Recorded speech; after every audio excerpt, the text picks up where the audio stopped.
चलिए Peter lynch की बताई उन 10 आम निवेश गलतियों पर नजर डालते हैं। 1977 से 1990 के बीच पीटर लिंच के मैगेलन फंड ने हर साल औसतन 29% का जबरदस्त रिटर्न दिया। तो सवाल ये है कि इतने शानदार रिटर्न के बावजूद उसी फंड में औसत निवेशक ने पैसे क्यों गंवाए। लिंच को समझ आया कि असल दिक्कत स्टॉक्स में नहीं बल्कि खुद निवेशक के बर्ताव में है।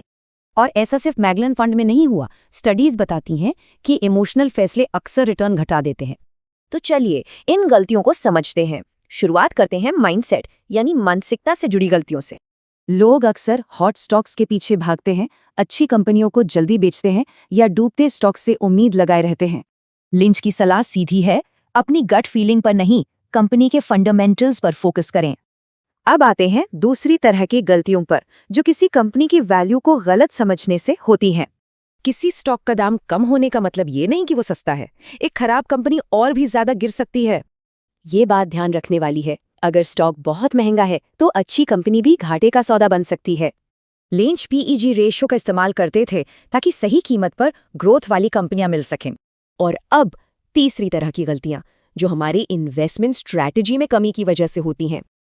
बिना रिसर्च के इन्वेस्ट करना अंधेरे में पोकर खेलने जैसा है। टिप्स और अफवाहें कोई स्ट्रैटेजी नहीं होती। एक सीधी सी बात है, स्टॉक को नहीं पता कि आपने उसे खरीदा है। हमारी उम्मीदों से कुछ नहीं बदलता। तो इन गलतियों से कैसे बचें? लिंच ने कंपनियों को समझने का एक आसान तरीका बताया। लिंच कंपनियों को इन 6 कैटेगरीज में बांटते थे।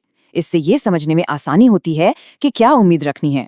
यही लिंच का सबसे मशहूर नियम है और ये उन सभी गलतियों से बचने की चाबी है जिनकी हमने बात की। तो आखिर में अपनी निवेश की आदतों के बारे में सोचना ही बेहतर नतीजों की तरफ पहला कदम है।